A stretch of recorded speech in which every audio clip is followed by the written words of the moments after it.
It's never too early to play holiday music, and it's never too early to start thinking about your gifts. Whether it's for a friend or the friends in your pants, you can make this a season to be jolly with Manscaped. Visit manscaped.com for 20% off plus free shipping with the offer code SKILLUP. Click below or stick around to the end of the video to learn more. Midnight Suns, man, really not what I expected. This is a bit of a weird one, let me tell you. So, I was genuinely expecting XCOM with Marvel characters. In case you don't know, this is from Firaxis, makers of XCOM, and it's directed by Jake Solomon, who is the director of the XCOM games. So you combine that studio with that director, and you see this gameplay, and it's turn-based tactics thing, and you think, oh, XCOM with Marvel, right? No, actually, definitely not. So, Midnight Suns is actually two games. The first one is the turn-based tactics game you'd expect from this studio, but a very remixed formula versus XCOM. I was on a call with Jake Solomon actually, and he said that the percent to hit or miss stuff that was the bedrock of XCOM's combat model didn't work for superheroes because superheroes don't miss. So a new chance-based model has been introduced in the form of cards, which each represent abilities and are drawn from a deck. They are the zhuzh that pushes combat into strategic, on-the-fly decision-making. There are a lot of other changes to the combat model, but that is the main one, and that already sets it far apart from XCOM. The other game that exists within Midnight Suns is kind of like Fire Emblem. There is a home base called the Abbey. All of the heroes on your roster hang out there. There is a day-night cycle, and each day you have to choose who you spend time with to deepen your relationship with them. You can watch a movie with Blade and read by the fireplace with Captain Marvel and have a drink with Nico or spar in the training grounds with Ghost Rider or whatever. These actions all bring you closer to your teammates or further apart if you say things they don't like. Becoming closer with them increases their performance in combat by unlocking new bonuses, new abilities, and new team-up combos.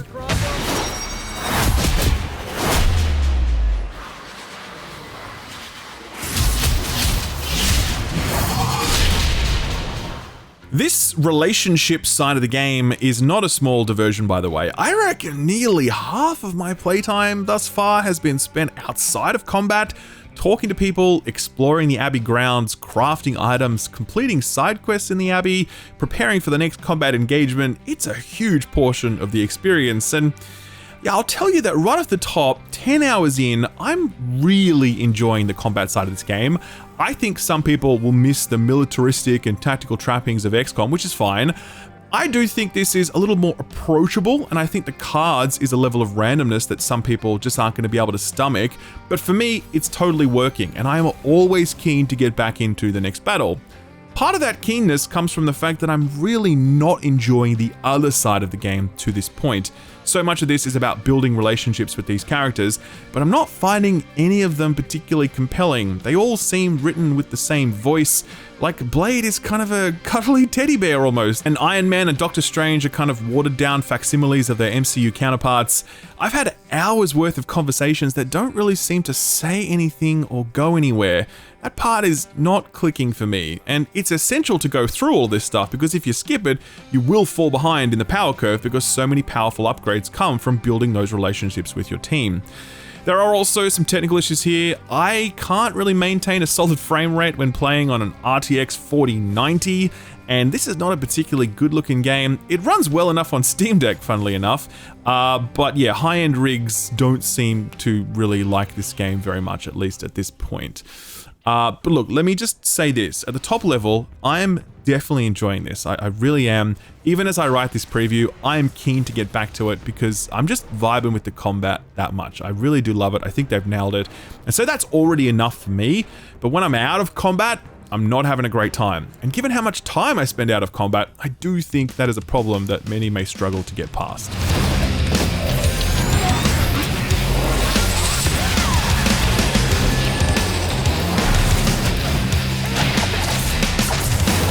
Marvel's Midnight Suns has had a bit of a rough run in the lead up to it, mainly because many people are quite uncomfortable with Firaxis abandoning their chance to hit combat model for one that is instead dependent on randomly drawn cards. So I think firstly I should explain how all of this actually works. Each battle sees 3 heroes on the battlefield. Now heroes don't need cover, so there's no cover system in Midnight Suns.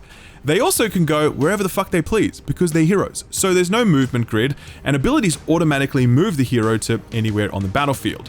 You can also manually move one hero each turn, which is important because knockbacks are a huge part of Midnight Suns combat. You want to be able to knock enemies into environmental hazards or even into each other, since doing so will do bonus damage and apply status effects.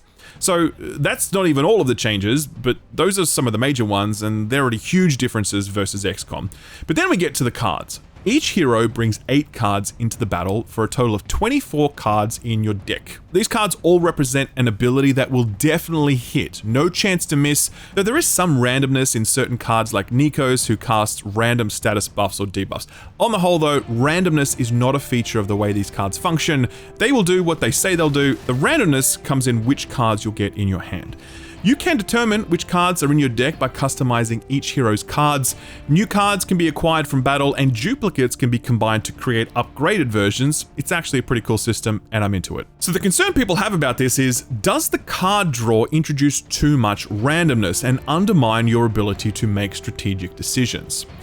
That really all depends on your definition of strategic, and in short, I would say that Midnight Suns compresses the strategic decision-making loop more than XCOM ever did, but that's not going to be to everyone's taste. XCOM often felt like you were thinking 3 or 5 or 10 moves ahead. You might spend as many as 3 or 4 turns just moving your sniper into a good spot because you knew that they'd provide valuable support over a great span of turns, meaning that the slow process of moving them was worth it. That sort of long-term thinking is very strategic and very rewarding as those decisions pay dividends. You can't really think long-term in Midnight Suns, at least not from what I've seen in this first 10 hours. The randomness of cards means that you're thinking turn to turn rather than thinking about how this move might impact you 4 or 5 turns later. Cards are always reshuffled into your deck, so you're never running out of resources. Positioning is more fluid, so you don't need to worry that someone is being pinned down or they're in the wrong spot to best utilize their kit. Enemies also move with the same freedom that heroes do, meaning you can't slowly lock enemies into specific positions for sustained attacks. But just because you aren't thinking long term doesn't mean you're thinking any less. You are thinking about how to use environmental hazards to your advantage. You are thinking about where to position Captain Marvel so her photon beam hits as many targets as possible. Principally, you're thinking about how you can combine the cards in your hand to most effectively dispatch low-level foes, who all die in one hit, while laying sustained damage or CC on high-health enemies. That decision-making framework absolutely works. In 10 hours, there's only been 1 or maybe 2 instances where I've looked at my hand and thought, well, this fucking sucks. 99% of the time, I've had a good spread of cards that allow me to make cool, interesting, fun plays on the battlefield. Sometimes I get a bang in hand that lets me just absolutely dumpster the whole board, and that is awesome. I would say that those instances far outweigh the instances where I felt starved for cards or shortchanged by the flop. This works as well as it does because of how interesting so many of the abilities are and how much hero identity is bound up in them. Iron Man flies above the battlefield to rain down artillery fire, Spider-Man web swings between foes to chain attacks, Blade drives a stake through the heart of his foes, dealing huge damage and life-stealing, Captain Marvel heroically uppercuts foes, taunting them while shielding herself, Ghost Rider, man, this guy fucking rules. This dude summons pits to the underworld, and if you knock enemies into them, they get instantly KO'd, and just look at how fucking cool this ability is.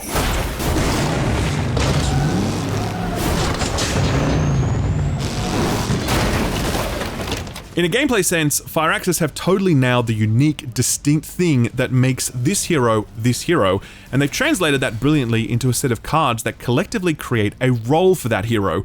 Spider-Man is a zippy DPS and CC character, Blade is damage and self-sustain, Nico is your support, buffing and debuffing targets.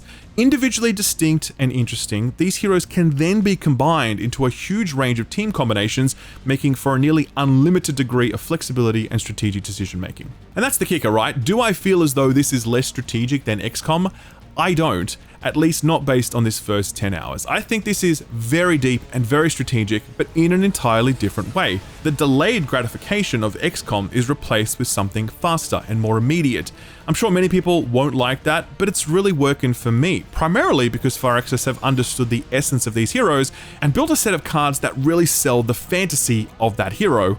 From a gameplay sense, they have totally nailed the rendition of these heroes in a way that I didn't think a strategy game could. And that is awesome, because I really don't think they've nailed how these characters are outside of combat, and that is a pretty big problem. The prophecy is in motion.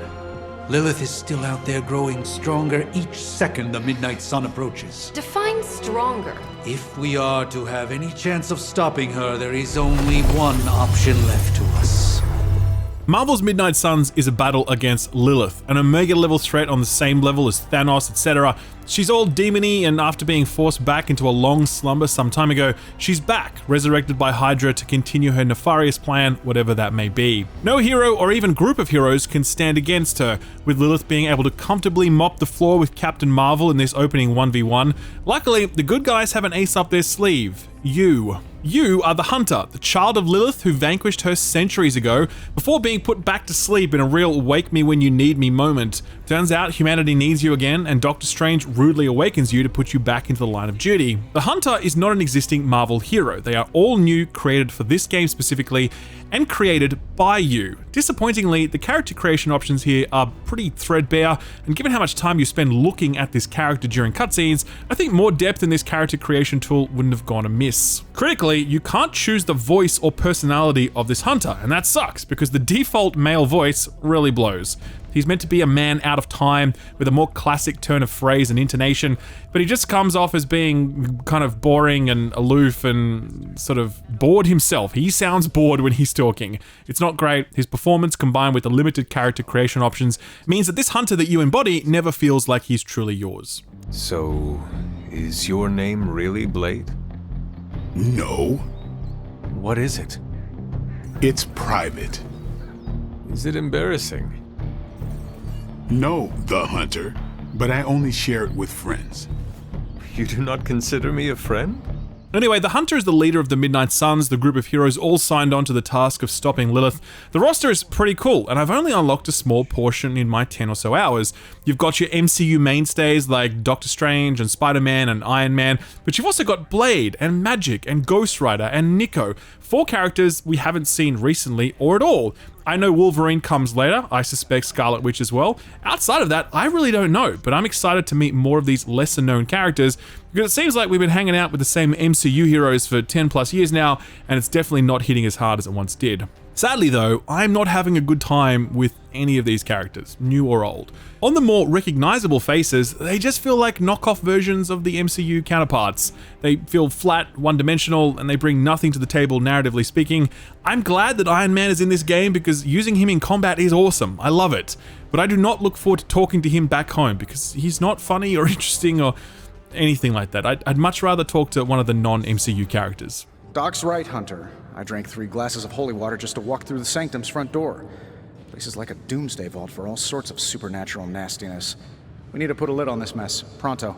The problem is that talking to the non-MCU characters is little better, like Blade for example. Here's a clip that highlights what it's like to talk to one of these characters. This is a hangout session where I've elected to spend time with him to deepen our relationship. In this instance, he wants to complain about vampire movies. They take vicious killers and present them as tragic and misunderstood. Vampire stories are not really about vampires, are they? More about timeless romance. Really, because it's usually about centuries-old dudes creeping on teenagers. All I'm saying is, a tragic romance between a vampire and a human makes no sense to me. So that's a hangout with Blade, one of the biggest badasses in the MCU. The tone that you saw there is present in every dialogue exchange. They're all super bright, cheerful, full of MCU-style quips. That's not to say that there aren't serious conversations about serious things, but the tone is unchanging. And critically, these characters all feel very hollow. It feels like big chunks of their actual personality and identity were purposefully carved out to make space for these RPG-style relationship systems. Like, there needs to be space for Captain Marvel to show that you're low on her relationship trust meter, so you get exchanges like this. I have to admit, I didn't think you'd be such a formidable poker player. Yet another reason to respect you. It is just beginner's luck. I'm sure your next hand will vanquish me. There you go again, being all unexpectedly humble and generous. You're a hard demon to dislike, Hunter. Even if you are beating my butt at Hold'em. There's also this sort of old guard versus Zoomer vibe going on, which I'm not super into. Kind of plays out like this. Guys, they're live, and they're trending. Hashtag big alien apple. Not bad. Thanks. And then finally there's the Emo Kids, which is the actual name of this super secret society that meets after dark to explore your memories, which may or may not hold the key to defeating Lilith. So you've got some of the most badass, off-kilter heroes in the MCU, and they're in this club called the Emo Kids. The esoteric mystical order, specifically the Knights of Intellect and Dimensional Spiritualism. That is an elaborate name. You can blame Doctor Strange. Oh, I may have rearranged a few words so it spells out Emo Kids. So I understand the desire to keep things light, to have some fun with these characters, etc. But we've been keeping it light and having fun with these characters for the better part of 15 years with the MCU. And from what little I know of the Midnight Suns, they're meant to be darker and edgier. There's no darkness and no edge here. It feels like a wasted opportunity that could have set these characters apart and given this game a unique selling point versus the endless stream of movies and TV shows.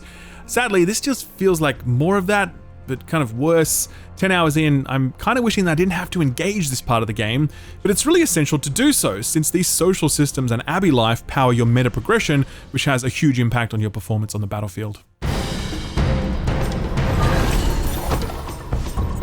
How does this look?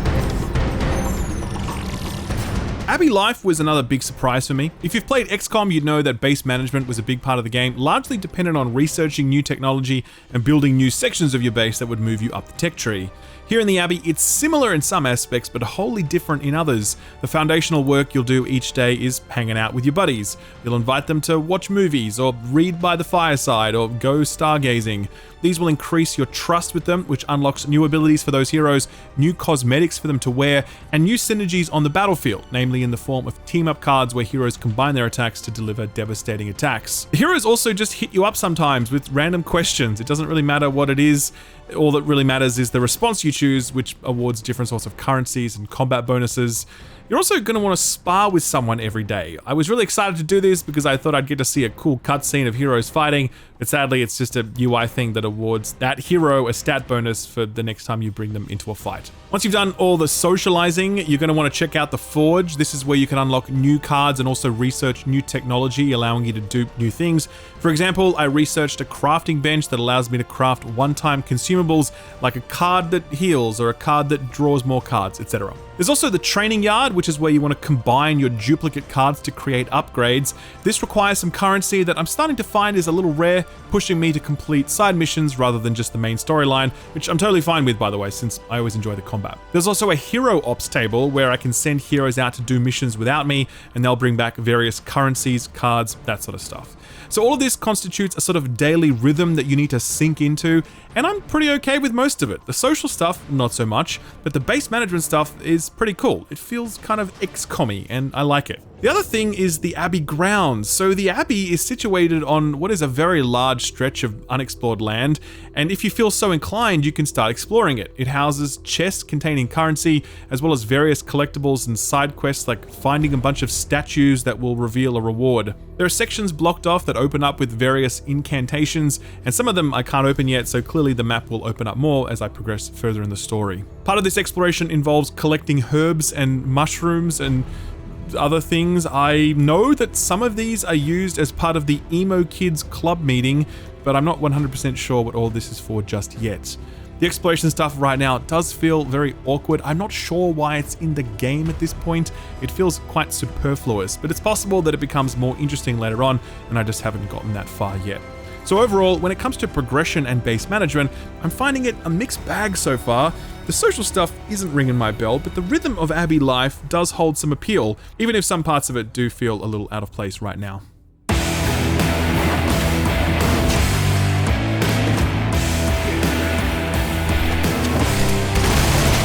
Just briefly, I want to flag that I've had some performance challenges with this. I tested it on 3 machines. The first is a Steam Deck, where it actually runs really well. Not flawlessly by any stretch, but more than playable, and I expect that when Firaxis go for that Steam verification, playing it on deck will be a really great way to enjoy it. On my PCs, it was not such a great news story. I tested it on a 2080 Ti and on an RTX 4090. Unfortunately, I couldn't get it to run super well on either machine. During combat, frame rate is really good until a hero uses an ability where the game will often micro-stutter and frame rates will drop considerably before recovering quickly. In the Abbey, I'm struggling to maintain 60 FPS when I'm on an RTX 4090, and this is not a particularly good looking game, and that is with DLSS turned on, by the way. I don't want to jump to conclusions on this because optimization work can and will surely happen prior to launch, as well as NVIDIA drivers, but I do think the performance is worrisome enough that I'd recommend a kind of, watch this space, check for reviews at launch sort of thing to see how it runs. Also, check console performance because I don't have any visibility on that. So, Midnight Suns. Obviously, this preview hasn't been universal praise, but I want to reiterate what I said at the start, which is that I am really enjoying this because of how much Firaxis have nailed the combat side of the equation. The card-based system works. The translation of hero identity into cards works. The interactions with environments works. The team composition stuff works. All of it works, and as soon as I'm done here, I'm going to go straight back and play more of it, and I'm excited to do that. However, I've also said that I'm not loving the other part of the game, the Abbey life, the relationship management stuff. I think the intention to have RPG and progression systems governing your relationships with these characters has resulted in a very weak rendition of these characters. And I think the tone the game has arrived at is fairly generic and played out. A real shame given how interesting this cast of characters is. I don't want to pass final judgment. The game director told me we should expect a 40-ish hour game at minimum, closer to 60 or 70 or more for a complete playthrough. It's a big game. I've only experienced a small part of it, but what I have experienced has left me excited to dive back in, even if some parts of it don't appear to be for me. I'll let you know how it all goes when I do my final review closer to the release date.